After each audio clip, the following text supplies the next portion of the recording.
Go ahead, Prabhu. Okay, bro. Okay. Hare Krishna devotees, please accept my humble obeisances. All goes to Sri Prabhupada.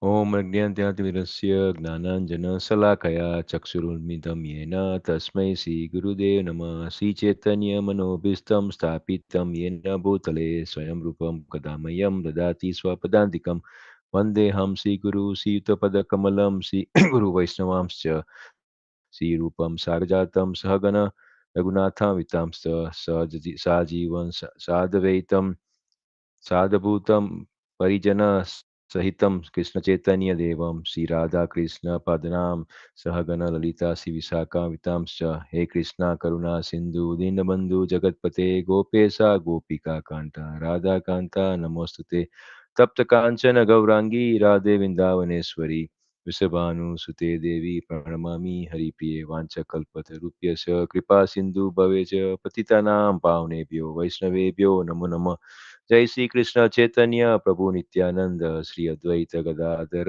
श्रीवासादि गौर भक्त वृंदा हरे Krishna Krishna Krishna Hare Hare Hare Ram Ram Ram Hare Hare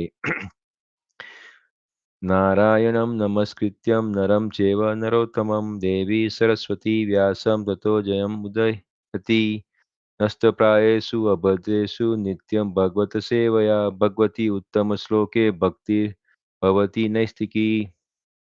Hare Krishna, dear devotees. Today we are going to read from Srimad Bhagavatam, Canto number 3, chapter number 27, verse number 7. Um, I'll start with the sloka first. Sarvabhuta samasttvena nirvarina paras निरवयनिना परसङ्गतः ब्रह्मचर्येण मौनेन सर्वधर्मेण बलीयसः सर्वभूता समत्वेन निर्वैरेण प्रसङ्गतः ब्रह्मचर्येण मौनेन सर्वधर्मेण बलीयसः सर्वभूता समत्वेन निर्वैरेण परसङ्गतः ब्रह्मचर्येण मौनेन सर्वधर्मेण बलीयसः. Synonyms: Sarva, all; Bhuta, living entities; Samatvena, by seeing equally; Nirvarina, without enmity; Aprasangataha, without intimate connection; Brahmacharyena, by celibacy; Monena, by silence; Sarvadharmena, by one's occupation; Baliyasa, by offering the results. Translates by His Divine Grace Sri Bhaktivedanta Swami Prabhupada Ki Jai. In executing devotional service, one has to keep every living entity equally. One has to see every living entity equally, without enmity towards anyone, yet without intimate connection with anyone. One has to observe celibacy, be grave, and execute his eternal activities, offering the results to the Supreme Person of Godhead. Purport by His Divine Grace Srila Prabhupada Ki Jai. A devotee of the Supreme Personality of Godhead who seriously engages in devotional service is equal to all living entities. There are various species of living entities, but a devotee does not see the outward covering. He sees the inner soul inhabiting the body. Because each and every soul is part and parcel of the Supreme Personality of Godhead, he does not see any differences. That is a vision of a learned devotee. As explained in Bhagavad Gita, a devotee or a learned sage does not see any difference between a learned brahmana, a dog, an elephant, or a cow, because he knows that body is the outer covering only, and that the soul is actually part and parcel of the Supreme Lord. A devotee has no enmity towards any living entities, but that does not mean that he mixes with everyone. That is prohibited. Aprasanga prasangataha. means not to be in an intimate touch with everyone. A devotee is concerned with his execution of devotional service, and he should therefore mix with devotees only in order to advance his objectives. He has no business mixing with others, for although he does not see anyone as his enemy, his dealing are only with persons who engage in devotional service. A devotee should observe the vow of celibacy. Celibacy does not necessitate that one be absolutely free from sex life. Satisfaction with one's life is permitted also under the vow of celibacy. The best policy is to avoid sex life altogether. That is preferable. Otherwise, a devotee can get married under religious principles and live peacefully with a wife. Devotees should not speak needlessly. A serious devotee has no time to speak of nonsense. He is always busy in Krishna consciousness. Whenever he speak about Krishna. Maun means silence. Silence doesn't mean that one should not speak at all, but that he should not speak of nonsense. He should be very enthusiastic in speaking about Krishna. Another important item described here is swadharmena, or being exclusively occupied in one's eternal occupation, which is to act as the eternal servitor of the Lord, or to act in Krishna consciousness. The next word, baliyasa, means offering the results of all activity to Supreme Person of Godhead. A devotee does not act on his personal account for sense gratification. Whatever he earns, whatever he eats, whatever he does, he offers for the satisfaction of Supreme Personality of Godhead. Hare Krishna, dear devotee. Uh, Om Namo Bhagavate Vasudevaya. Om Namo Bhagavate Vasudevaya. Om Namo Bhagavate Vasudevaya. Hare Krishna devotee, I'm nowhere expert in talking about any of Srimad Bhagavatam verses, but I'm going to speak based on what I have heard from different senior devotees as well as Prabhupada on this particular verse, and I will try my best to share my realization while I'm talking on this particular verse.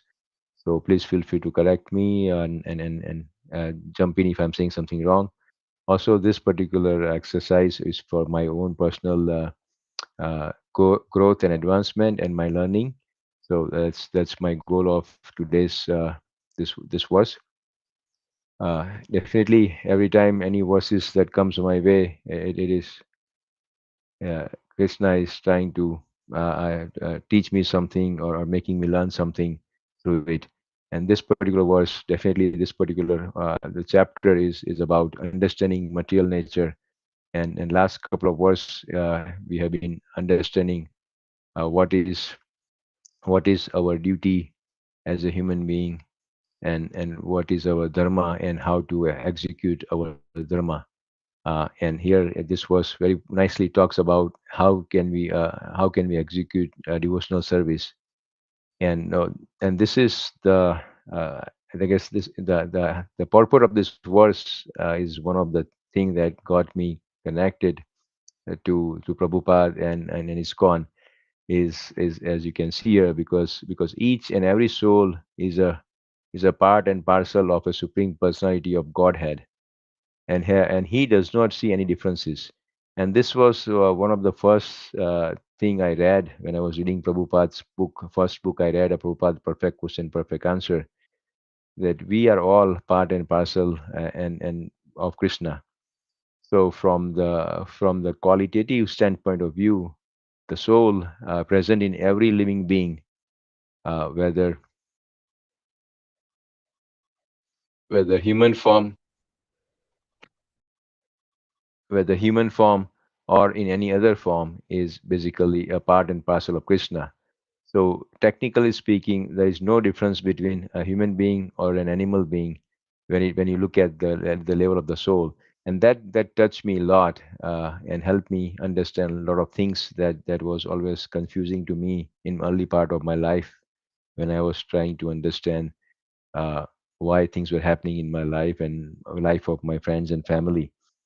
But that particular helped me a lot, that if you consider me to be different than somebody else, then definitely there are chances that I'm going to do something bad to the other person, or an animal. If I don't connect myself and any other living beings to the God, then definitely I'll be more prone to doing something wrong to other living beings. So that was a big awakening for myself, and also helped me answer some of the questions I had of why things were happening in my life, and things like that. And and this verse again, and it's only 2 3 sentences, but it says that is that when you are engaged in devotional service, you see every living entity equally, without any differences. And other thing, it says without any enmity towards anyone. And that was also very interesting, because I was always struggling why there was so much hatred and fights and war going on in name of the religion, or even even in just within our Sanatan Vedic culture, why there were so many fights going on between different worshipper of different demigods and things like that. But this explains that enmity has no role to play when it comes to devotional service, because everything happens in our life based on of our karma and based on Krishna's plan. And if we don't understand the root cause of everything happening in our life, or everything happening in around us, then definitely we will try to create a lot of enmity, hatred, and violence. So this was another uh, beautiful learning that I read by reading Prabhupada books, that there'll be a lot of reason to dislike somebody, or to dislike something that somebody is doing, if we don't understand what is our role, and who we are, and how we are connected to God, and how we are connected to His creation. So seeing no differences, and of course seeing and not having enmity with a fellow living being, are the two big understanding for myself, to understand and how I can love God creation, and serve God creation. Uh, so and then the next one again, next verse says, yet without intimate connection with anyone. And now I was definitely for many years I was confused when I was reading that we should devotees should not associate with non-devotees. And that was always bothering me, that why, if we are all part and parcel of God, why we should not associate it with our fellow living beings, and should not take care of them either, because always heard in the Gujarati saying that manav seva is a madhav seva. And definitely it is a more, if you don't look at it in a proper way, then you can be doing it. Of course, you'll be doing a seva or service, but with a false sense of gratification.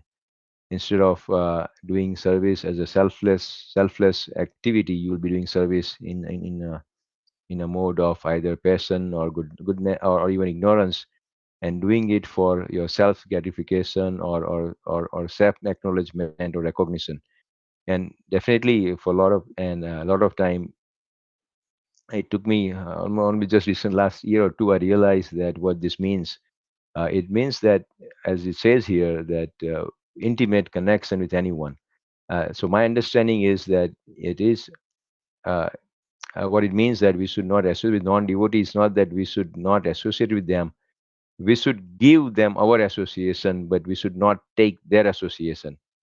That's what my understanding is now, which makes more sense to me. And because devotees should be giving association, so that we can do the preaching, and we can bring other other people and living beings to the platform of devotional service and Krishna consciousness. Because if we don't give them service by form of preaching or book distribution, or or even talking about scriptures and talking about our roles and how can we serve Krishna and his devotee, then they will have no opportunity to learn to how to be a devotee, or how to become Krishna conscious. So that is what I understood, and it says very that it's we don't need to have intimate connection, but definitely we still need to give our association to them. Necessarily, we don't need to take their association.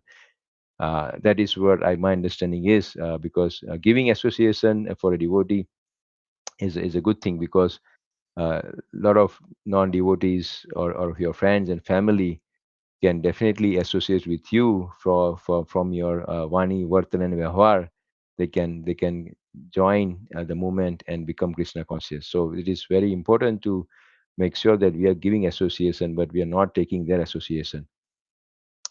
And then next one, of course, another one. One has to observe celibacy, which again definitely here it clearly states that yes, it is preferred to not have a sex life altogether. But celibacy here, Prabhupada has explained very nicely. It doesn't mean that you can't have, uh, if you're not yet ready for celibacy, then it is okay to get married, following the religious principle, and live peacefully with a wife. So it is definitely allowed to get married and have a control and devotional self life for procreation of a devotee. So so that was also always my one of my question as I was growing up.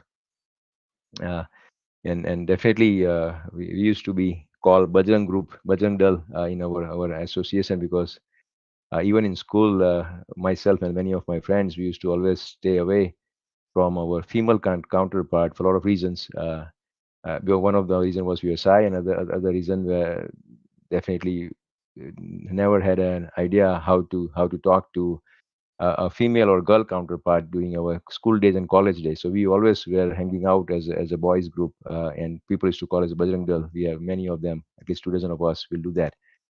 Uh, and definitely that was always confusing as growing up, and never thought of. And same thing in the college, the courses we took, basically there were no female or girls in our counter, so I had a long time connecting or relating, or being creating a relationship with any girl throughout my early childhood, and even when I was youth. Always never had a contact with, or had talked with any girl, except for, of course, sisters and cousins in the family, but still was always running away, not running away, but kind of staying, trying to avoid eye contact or even talking with girls or female counterpart, uh, because actually not understood how to develop the relationship. But definitely after reading Prabhupada's books, and also a lot of other experience, and talking to a lot of acharyas and spiritual master, helped me understand that it is okay to have relationship with a female counterpart, as long as they're based on purity and open and honest communication, and also it's mostly for your doing a devotional service, uh, because females they are no different than a male in terms of spirituality, and as it says, we are all part and parcel of God. So that helped me also understand how to respect and how to connect with female counterpart, and work as one team, and maintain a decent pure relationship that are based on serving, and based on serving the Lord and the devotees. And then of course the next one is silence. That is, as I was growing, I had a couple of my dad's friend who will have silence, or they will have a Maun Vrat. When they come their home, they will not talk inside their home. For whatever reason, I still don't know the reason, but they will not talk inside their home. So anytime you go to their home, they'll be quiet, and only time they'll talk to you if they'll walk out their home and they'll talk to you. And that was very very fascinating to me, because definitely that was telling me how much control they have. I was, as growing up, I was a very very angry person, uh, especially when people lie, or there was some, so people were mistreated, or done, people were not respected or anything like that, I will get very, very angry at other person. And depending upon who they are, if they were my age or younger than me, then definitely I will show my anger in many ways that possible. Uh, and and I could never stay silent. Even today, I have opinion on almost anything and everything. Uh, and it was always a challenge to silence and express myself or express my anger in a different way. But as you can see here, the verses and the purport says that silence definitely is not needed for executing your devotional service or being Krishna consciousness. Basically, you have to when you're talking or speaking, then you talk about Krishna, his pastimes, his praise, his glories, and also glories and pastime of devotees. Uh, and even at work, even at work, when I talk about different things, I try to use this concept of, again, of course, we don't talk about Krishna or religion, but try to speak in a way and a tone in a language that is more empathic and can basically help me. And that is what has helped me over the years at my work is communicating in a proper way, so that other feel that they are respected, and also expressing my either frustration or my anger in such a way that other don't feel offended by it. Of course, I still am learning a lot. I'm not there yet completely, but there are a lot of things in this verse that was kind of it's always all this Bhagavatam verse I have been reading and I've been hearing are fully loaded and lot to learn from each and every word and each and every sentence. So very, very thankful to Srila Prabhupada for writing in a language that are easy to understand and follow for myself, and I'm sure I know others do the same thing. While I was hearing through this all this uh, devotees uh, talk or class on this topic, definitely came across so many different things they are talking about. I know we don't have too much time, so I quickly glanced through some of the things that they talk about. They talked about on how to be a devotee and how we can try and practice our devotional service. So this one verse was coming over and on from Nectar of Instruction, verse number 2. Once devotional service is spoiled, these are the things that we should not do. Basically, they are not favorable in implementing our devotional service. So again, I won't read the proper, but one devotional service is spoiled when he becomes too entangled in following six activities: eating more than necessary, collecting more fun than required, over enduring for mundane things that are very difficult to obtain, talking unnecessarily about mundane subject matters, practicing spiritual rules and regulation only for sake of following them and not for sake of spiritual advancement, or rejecting the rules and regulation of the scriptures and working independently or whimsically, associating with worldly minded person who are not interested in Krishna consciousness, and being greedy of mundane achievements. And again, these are all very, very definitely loaded. Each and every six of this undesired quality are very, very loaded. Eating more than necessary, definitely took long time to get over it. uh, Over enduring for mundane things that are very difficult to obtain. Definitely I did that a lot. I'm a perfectionist by nature, and like to do a lot of things, and I know I can never get there. So learn the lesson hard way, to that sometime I have to give up things that are out of my reach. uh, Before, because I thought that I can do anything and everything, and for many, many years of my life, and wasted so much time and realized that not everything is for my cup of tea. And of course, talking unnecessarily about mundane subject matters. Lately there is a lot of thing going on between India and Pakistan and Ukraine and Russia and of course Palestine and Israel. Definitely, India, Pakistan, and also Israel are very, very close to my heart. And I remember when there were conflict in past and how agitated I used to be, and used to spend days and nights and weeks and months just talking about it when I know I have no control. But thanks to Prabhupada Books, Devotees Association, and prayer that this time when India-Pakistan war broke out and what's going on in Israel, of course, I wanted to go to Israel. I had made arrangement to go to vacation in December last year. A lot of plans were made, final, and then definitely spoke to one of my mentor and canceled the plan last minute. Only reason I wanted to go there was to spread Krishna consciousness and chant there in the Holy Land of Jerusalem and things like that. But just crazy idea. But anyway, but it affected me so much, but at least I was able to control a lot of things compared to what I used to do before, and then making money always. Not that I need money for me, but I always thought that we need to have enough money so I can serve a lot of poor people that I know and family members or friends. And I have tried so many things, and I had failed at every single thing, and then realized that it's just waste of time on because yes, there are people like Elon Musk who have billions of dollars and Ambani's and I always thought I can be one of them, and was trying crazy things, but realized that I have limited fortune and definitely that fortune is given by Krishna's based on their karma and different things from the past life and this life, and no matter how much hard I work, I will never become rich. Anyway, not don't go too much on that side because you're running out of time. I'll go to the next verse that was very very interesting. When I had done the Bhakti Sastri, so I have read this verse, practiced this verse, and it was very releasing to go back and read all these verses again. These are the six favorable things a devotee, aspiring devotee, should do.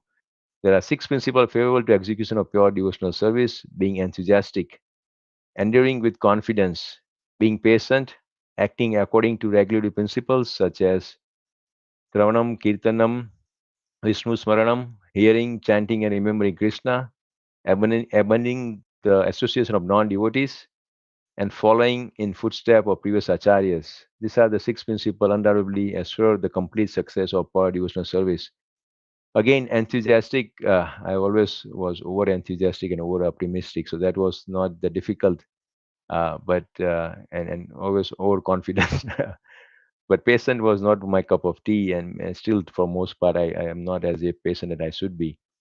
But this again reminding me that I have to be patient with a lot of things when I'm trying to practice devotional service. Regular principles are very necessary. Discipline are always necessary if you want to be, no matter what you want to be successful in. If you are not disciplined, you are not regulating, there is no way you can become successful even materially. Uh, so that definitely. But no idea what to do there. So but definitely Prabhupada books made again very easy how to be disciplined and regulate my life around Krishna consciousness and still maintaining my material life that I have outside. And then abandoning, like I said, I was talking about devotees and non-devotees. I have associated with all kind of people in my life, and definitely uh, still associate with all kind of people in my life because I want to help them. Now I want to help them connect with Krishna. Before there was all material reason, but now I want to help them with the bhakti process, with the bhakti movement that I have gained so much benefits and advantage. I have unlimited mercy and benefits that I receive. So I want to definitely make sure to put at least people in connect with them. Even as a part of fundraising team, I was questioning myself when I was assigned this role on how, because money was always last thing in my mind in terms of making money, or always wanted to give money to people, to help them with a lot of things. And I found out very very early in my life that money cannot solve anything. And then uh, realize that it's better to give them now. Of course, more recently realized better to give them Krishna consciousness. And the way I'm connecting with the fundraising effort that I'm doing is basically, I know people give money only when they feel connected, only when they have faith, they have trust, only when they have hope. Whether you are giving $1 to anybody or whether you are giving 1 million to anyone, you give that only after you have who you have some trust or some faith in wherever you are giving that money, whether you're giving in charity to an organization, to a friend or family, or even to temple. And when you give money, definitely you will be coming back at wherever you give that money to see is your money doing what it's supposed to do, or it's doing what you expected it to do, or what the people who are asking for, are they using it the way they asked to use, right? So that's that. So once somebody gives money, they are going to come to a temple back again and again, and that is how they'll be able to connect with our bhakti movement. Because if they don't give anything, their time, money, or resource, that means they are not connected, and they will be most likely not be coming back to our temple or our bhakti process. So that is how my understanding is currently, that whoever donates whatever amount, they will be benefit. And again, we know donating for a temple or Krishna conscious process or bhakti is definitely the way they are going to get a lot of material benefits just besides spiritual benefit. But that is how I'm thinking, and I have seen many donors, who started giving little, and now they are giving more, and they are now connecting, and they are joining a lot of our lecture and classes and some of the Bhakti Viksa, and I see that how donating and helps a person become a devotee and join the movement. So that's, I know it's only 8:05, so I'll stop here. I had few more verses, but I think it'll be too much time. So once again, my humble, sincere apology if I spoke something that was not in line with the verses and in line with our gurus and our acharyas. So please forgive me. But if anybody wants to share any comments, any realization, or want to correct me, please share.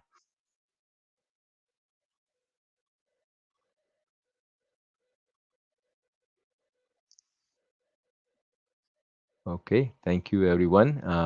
Please have a very blessed and a Krishna conscious day. वाञ्छाकल्पतरुभ्यश्च कृपा सिंधु भवति पतितानां पावनेभ्यो वैष्णवेभ्यो नमो नमः। अनंत कोटि वैष्णविंद की जय। श्री प्रभुपाद की जय। ग्रंथराज श्रीमद् भागवतम की जय। हरे Hare कृष्णा Krishna. एवरीवन।